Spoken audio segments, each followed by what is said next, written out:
Every year, thousands of holiday flights leave the UK, full of people on their way to Florida, the holiday and vacation capital of the world, and more importantly, visiting Walt Disney World.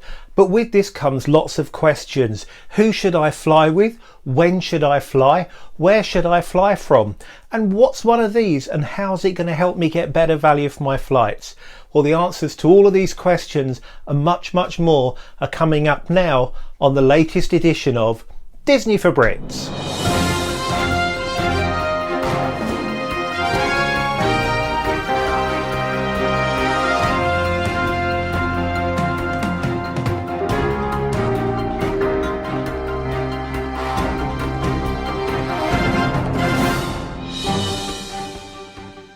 Hey Disney fans, so this week we're talking about flying. So I've already said there's thousands of flights that go over to Florida every year, but which one is right for you?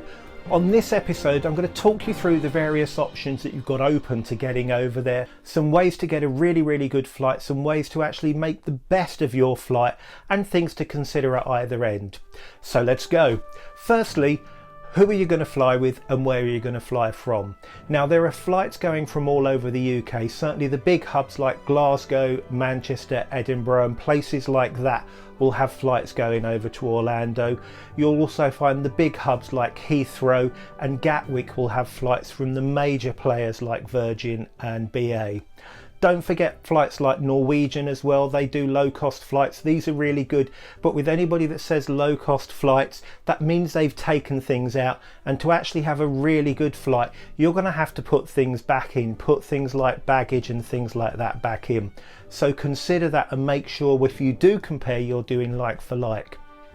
Some people have asked me about indirect flights. Now an indirect flight is where you go from the UK to Orlando, but you go via somewhere else. So you might change at Dubai, you might change somewhere else in America. I've done it myself. I've changed in New York and I've changed in Atlanta. Now this may save you a little bit of money, but beware because it's going to add additional stress and hassle. So you're going to have to get off the plane somewhere, you're probably going to have to take your bags off, take them through security and then check them back in. So be aware that those 3 hours that you've got, sometimes it's only an hour, can be a very stressful time. Again, you just weigh this up. Another thing to consider on pricing is where you're going to sit in the plane and the class that you're going to sit in. I'm going to talk mostly about Virgin Atlantic. They're my favourite, so they're the people that I always say fly with. And they've got three classes: upper class, premium economy and economy. So upper class is at the front of the plane. You're going to get a chair that converts into a bed, plenty of room, extra special service, but it's going to cost you. And those flights can be anything from £1,500 to £2,500 depending on when you fly. At the other end of the plane there's economy. Now Virgin have done 3 different types of economy. If you're going to compare prices, make sure you get the one that includes your baggage, or you're just going to add it on. I think it might be Economy Delight. Just check that. So economy seats in the plane, back of the plane normally. If you're going on a 747, which is what I normally fly on, you have 3 seats, then 4 seats, then 3 seats. So if you can, choose where you want to sit. I'm going to tell you a little secret about a special place to sit. I'll come to that in a minute. If you fly premium economy, you get a few extra things. The seats are bigger, so you've got 2, 3, 2, and you get a wider seat, you've got more legroom. On all the flights you'll get a screen with TV shows and movies, films to watch. There's some games on there. They're not great, but they're worth doing. You've got a place to charge your phone, you've got a place to plug your headphones in. You'll get a drink. Virgin have got a continuous bar, be careful of that if you're driving, and they'll bring drinks and ice creams during films. If you're in premium economy, you get your food on china plates as opposed to plastic, and if you're at the front of the plane, if you've turned left when you go on board, you're going to get a different kind of dining experience. Where you sit is really up to you. I'm 6'1", I've flown economy in the past few months and it's fine. There's decent enough legroom for me for either way. I would recommend, if you can, do a day flight on the way there and a night flight on the way back. The day flight just means you're going to get there after a 8, 9, 10 hour flight. You'll probably get there between 3 and 6 in the afternoon.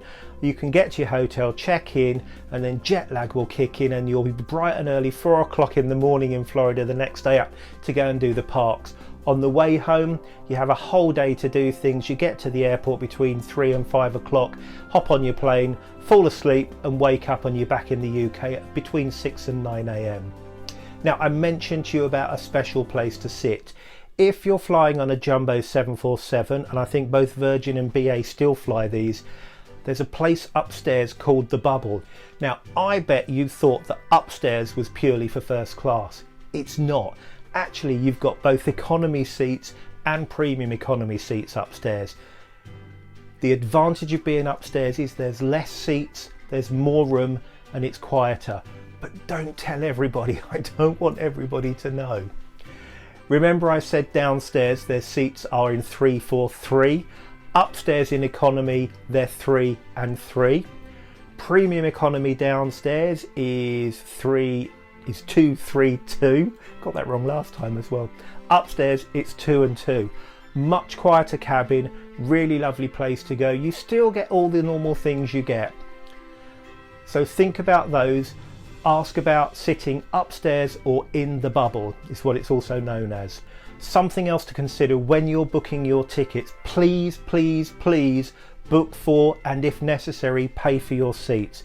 If you're in a large group of 3, 4, 5, 6, there's nothing worse than being spread out on the plane. If you don't pay for your seats, you can leave it until 2 days before, but guess what? If everybody else has paid for your seats, you're going to be split up. We want to make your flight as calm and as comfortable as possible, and this is another thing that you can do. So pay that little bit of extra money and reserve your seat so you know where you and your family are going to sit when you fly. You can also pay for extra legroom seats if you're particularly tall. Be aware though, these ones will be by an emergency exit, so you need to operate the emergency exit, and it does mean that your screens which will come up from your chair and they go back down are not available to take off and landing, and I particularly like setting my films going before we take off, and it just relaxes me. One other thing you can do to make your flight a little bit more comfortable is invest in some noise reduction headphones. Not noise isolating. Noise isolating headphones are those that have just got little bungs that stick in your ear and they cut the sound.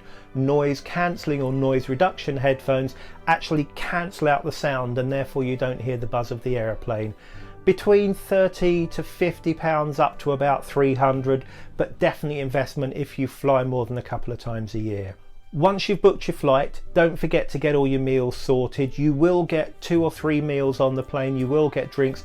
If you've got some certain food needs, if you're vegetarian, vegan, if you like low fat, low salt, kosher, halal, you can get that sorted. So your travel agents can do that for you, or you can go onto their website and do it yourself.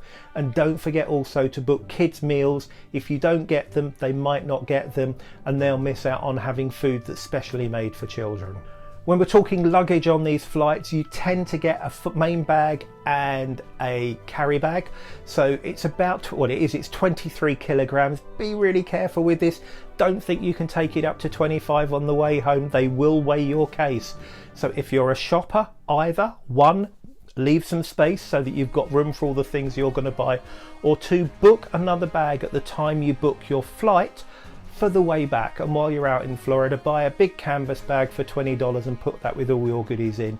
It will save you so much hassle. I can't tell you how many times I've seen people trying to juggle things around in their suitcase and getting very frustrated, and I may well have been one of those persons once. If you're in premium economy on Virgin, you get 2 bags, so that's 46 kilograms of goodies. But whatever, make sure you check before you fly and check that you've got everything. Something else you need to consider before you go is a thing called an ESTA. So you've booked your flights, you've paid for your seats, you've booked your meals. You're now going to go onto the website and type in all your passport details, because that's got to be done before you fly. That's the time where you should be applying for an ESTA. An ESTA is effectively an American visa that allows you entry into the country. It lasts for 2 years. You can do it a month before you go if you want to leave it that late and take advantage of a 2-year window. However, and I know this from personal experience, if you change your passport, you need to get a new ESTA. How do I know this? Well, not that long ago, my partner and I were checking in to Gatwick Airport for our flight the next morning, and we got that and his ESTA wasn't valid. So we had to quickly go and apply for one, and that was a very stressful 4 hours while we waited for that to be approved. One other way of avoiding stress is get to the airport the night before. Most airlines do what they call twilight check-in, so you can actually put your bags in from 6 o'clock and then the next morning you just walk through.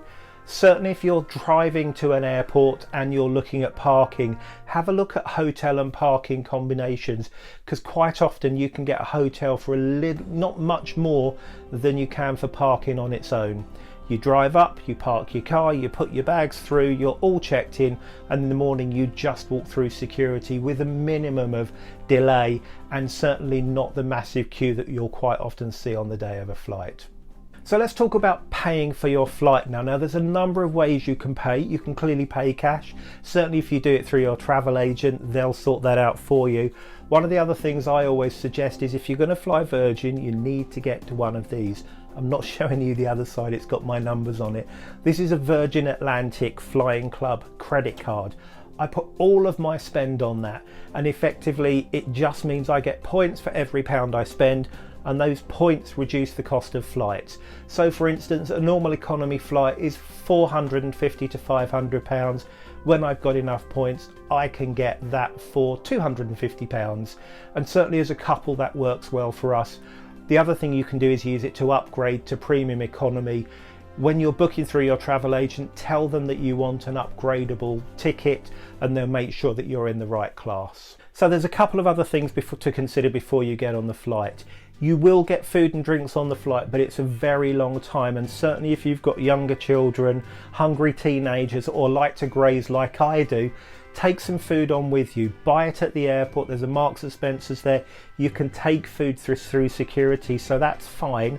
Drinks you can't, but buy yourself a couple of drinks. Most of the flights will allow you to just go and help yourself to a drink. There'll be water and orange juice there, or you just ask the cabin crew. Make sure you've got things that will entertain your younger people that are with you.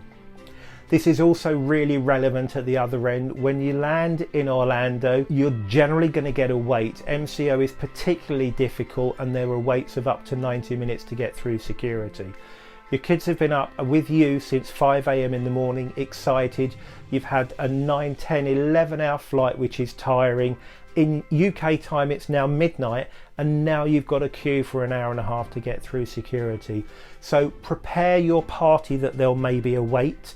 Also make sure you've got some things to entertain them. Have some food, have some drink in the bags, because you can't go anywhere until you clear security. But once you're through, and you can get coffee and you can pick up your hire car and everything else. And I've mentioned that we work with Fairytale Holidays. It's really, really useful for you to take advantage of the knowledge, experience and skills of your travel agent. Fairytale Holidays are experts in Disney. They don't just do Disney, they are Disney. They've worked in Disney, they know Disney, they've visited all the parks. Not only will they be able to get you the best prices possible, they can help you with any special requirements on the food, they can help you with special assistance on the plane. They'll get you the best prices for everything that you need for your holiday, and most important of all, they're ATOL protected, and they've got financial protection that will help you if you get in any trouble. Any issues, your flight's delayed, they'll help you out. Your hire car's not waiting for you, they'll help you out. And they really are absolute experts in this. By all means, have a look yourself at flights. Skyscanner's a great place to look if you want to see what flights are available. But if you can't be bothered with all that aggro and you want to leave it to an expert, give them a call, drop them a note, drop them an email. It's up on the screen now, and they'll help you make your Disney holiday absolutely magical. So that's it. Another episode. We've told you all about how to get there, the airlines, the airports, the things you need to do before you go, and the things you need to do to make your flight a success. You've been watching Disney for Brits. I'm David. It's been a pleasure talking to you again, and as our pal Mickey says, I'll see you real soon.